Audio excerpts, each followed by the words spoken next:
লোকে বলে প্রতিবেশী পরমাত্মার প্রতিবেশী বিপদের বন্ধু, কিন্তু ভারতীয়রা দেনেকা নেহি লেনেকা। সৈকত থেকে আইসিসির যে কোনো ইভেন্ট, মোরল ভারতের টেবিল গেম আর ছড়ি ঘোরানো ওপেন সিক্রেট, তবুও কেউ যেন কিছু নাহি বলে।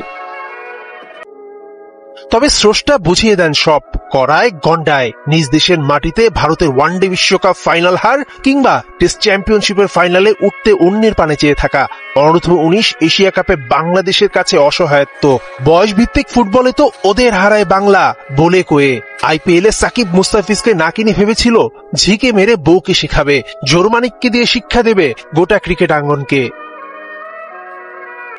একটা পথ বন্ধ হলে হাজারটা পথ খুলে যায়। সেই ঘটনার পর ক্যারিবিয়ায় গ্লোবাল সুপার লিগ জিতে রংপুর রাইডার্স, লঙ্কা টি-10 সুপার লিগে জিতল বাংলা টাইগার্স। সাকিব মুস্তাফিজের নাম উঠল পিএসএল এর ড্রাফটে, সেই সঙ্গে খুলে গেল আরো 28 জনের ভাগ্য।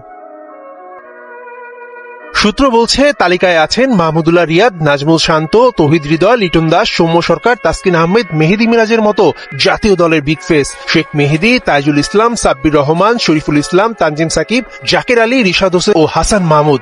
কে নেই পিএসএল এর ড্রাফটে? বিপিএল এর পর অন্য কোন দেশের ফ্রাঞ্চাইজি লিগে এর আগে কখনো ওঠেনি এত বাংলাদেশির নাম।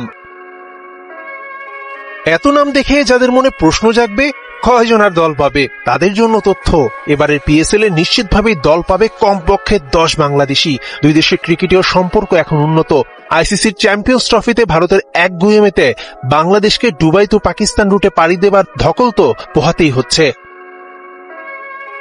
চলতি বছর 8 এপ্রিল পাকিস্তানে শুরু হবে পিএসএল, তার আগে 11 জানুয়ারি অনুষ্ঠিত হবে পিএসএল এর ড্রাফট। বাংলাদেশের ক্রিকেট প্রেমীদের কাছে new trend, boycott IPL, welcome PSL.